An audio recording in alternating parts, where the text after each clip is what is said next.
Right, we're on. Today we're going to talk about the synchronization of the arms and the body in the golf swing.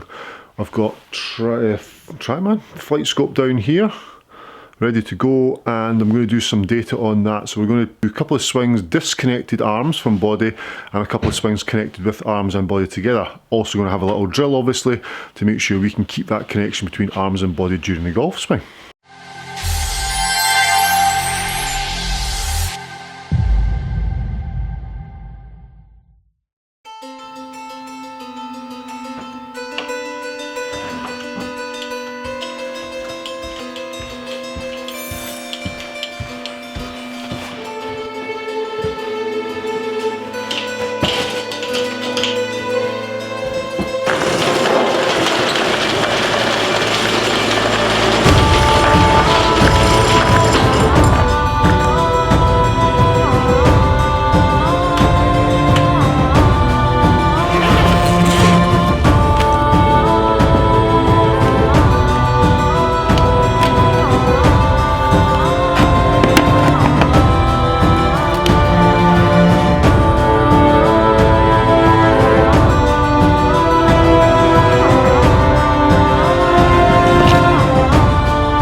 So keeping the arms and body connected in the golf swing is obviously very important. It synchronises the golf swing. Once the body outrides the hands, it can leave face open because we're way ahead of it. Club head and hands and arms and shaft and sweet spot take their time to catch up, therefore face is open. Opposite can happen is the hands and arms can outride the body, so therefore closing the club face and playing that flip shot. That ball's going left all day long from that move. So I want to try and keep those arms and body moving in one motion, so it's all together, all nice and fluid, and we don't want to let them get away from each other, basically. So what we're going to do for this, we're going to grab a 5-iron and a 6-iron. So with 5-iron and 6-iron in hand, I'm going to take an address position, and I'm going to have both clubs the same distance apart. Okay, so I'm trying to keep an equal distance apart between them, so my head of the club is about 5 or 6 inches apart, my hands are about 5 or 6 inches apart. So once I have my address position, the key here, the aim here is to try and keep both clubs the same distance apart for the whole swing. So I swing the two clubs up to the top, keeping both clubs the same distance apart, and then back down, clubs same distance apart, all the way through to follow through. So we try and do that all the way to finish, keeping the same distance between the club head and hands all the way to the end of the golf swing. It's a little bit harder than it looks. So address position, taking the clubs back. If I just pull my hands immediately, then there's going to be disconnection between the two clubs, and you can see they've gone different distances apart from each other already. That's better. So I need to turn my body, so my hands are in front of my chest. Address position, turning body, turning body. I'm watching these, turning. Not bad. And then down, turning body. As you can see, the body has to turn a lot. As golfers, because our hands are the only point of contact with the golf club, that's what we start to pull a little bit more. So more pivot is going to keep that connection between arms and upper body.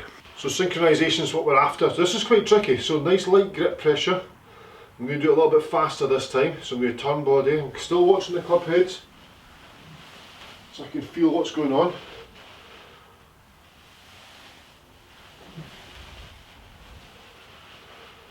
I'm really feeling my body rotate here. Now I'm going to stop looking. Oh, that wasn't good.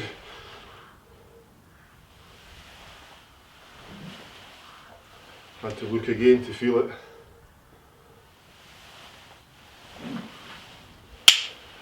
I can feel how my body turns a lot more than normal.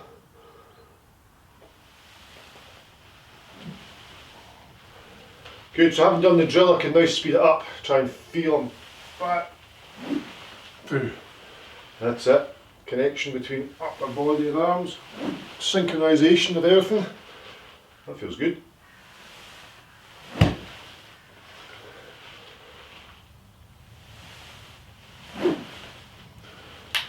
Feels I'm getting a bit better now. Right shoulder turns away. Through. Right shoulder turns away, back to target. Oof. Lost that, tried to get too fast.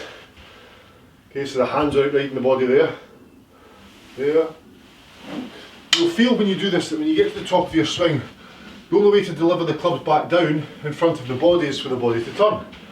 If I'm here and I pull the hands and arms, you can see there's going to be disconnection there. The synchronization of the arms and body is gone. I get to the top, then from there my body has to turn, so therefore the club's shallow slightly. So there. It's hard to hold that. Up, shallow and turning, through. Once you've done that drill, you should be able to sort of take that on the golf course somehow. You should be able to feel as though, you know, when you get to top, things start down a lot slower than you imagine. No yanking of the arms, the body turns, and it's a slower feeling from the top. I'm going to hit a few balls on Flightscope now, and we're going to see what it does to the axis of the golf ball if I outride the body with the hands or if I let the body lead the hands. And let's see the difference between the two. So first one, I'm going to get the body out of the way. We're going to turn from the top with the body spinning out too early. That's rare, it's not generally the hands that get pulled down first, but this time we're going to turn body out the way too early. So the synchronization's lost, body's outriding the hands. Which is very rare, but we'll give it a go, see if we can see what happens. Here we go. So I felt there as though I got to the top, I left my hands there too long, body was out the way, I felt as though the face was open, ball went to the right. See what Flightscope says. So there's that shot there, the ball obviously went out to the right. Let's have a little look at what happened. We go on 2D and we go to...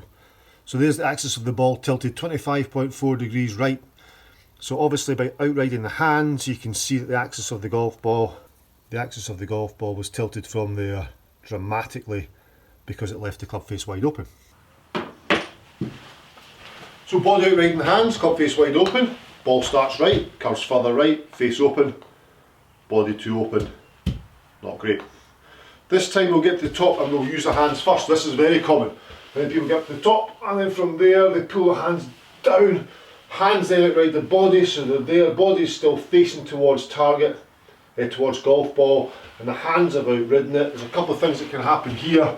Ball can go left or right. You'll notice I've moved the ball a little bit forward, I'm a little bit out of position, but it's so Flightscope picks up. Just in case you're wondering why the big man's half off the screen. So here we go up to the top of the swing. You're going to go there, there's going to be no body coming on the way down.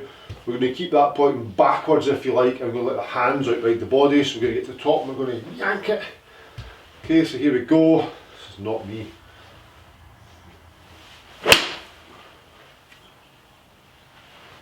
So ball went left, that was very much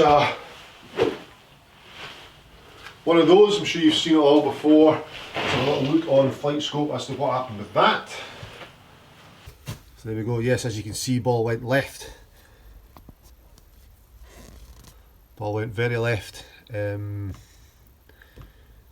go back into 2D, so we're looking at... There you go, so you can see the axis of the ball was tilted, so we've gone from the level, we've gone up by 11.9 degrees left, so that's hooked.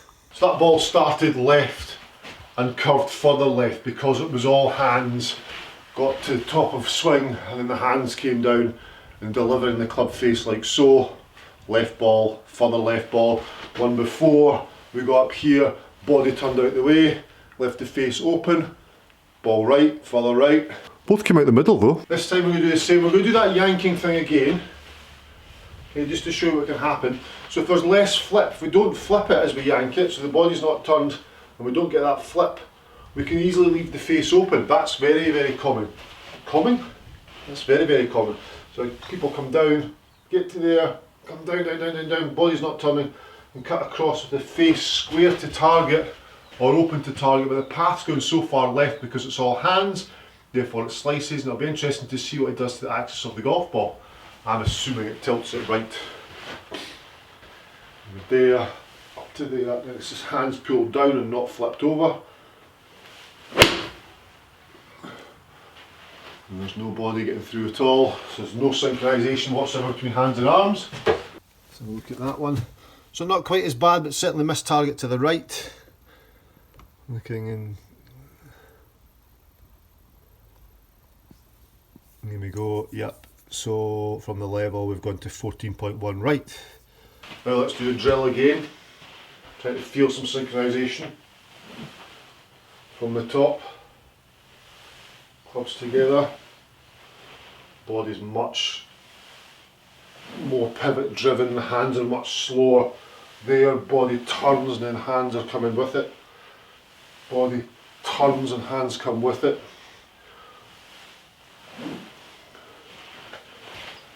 Good. Let's try and keep that synchronisation. Let's hit one. See what happens with the axis of the ball now. If I can get up there and keep the body and hands all turning together so it's much more synchronised. Okay, pulled it a wee fraction. So there goes ball flight on that one. So there's much more synchronisation. Let's have a look at and see what the axis of the golf ball was doing. There we go. So I've lost my magic tee, but you can see the axis of the 0.0. Wow, that was a fluke. So it just shows you by keeping the synchronisation between the hands and arms how much easier it is to stop tilting that axis of the golf ball. Once that axis of the golf ball is tilted because of path, then that's when we're losing the ball left and right. So if we can synchronise arms and body swing, keeping the hands quieter, but still turning at the same speed as the club's going to be delivered much more efficiently at impact. We're going to stop that axis tilt and we're going to hit target a lot more. We're going to control D-plane, we're going to keep the ball on the green, and we're going to have less bunker shots and in less trouble. Let's see if we can get a 0.0 again. That was a good example. Again, body, hands and arms all working in one motion. That wasn't bad as well. Let's have a look. There it is. There it is. Ball coming down, so it's on normalised mode obviously. This is our data. And 0.0 again.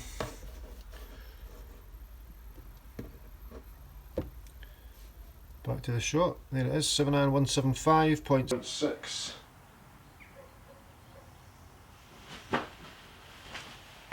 0.0. So guys, I hope that helps. I hope that makes things a little bit clearer, that when the body and the arms are swinging synchronised together, that's much more efficient.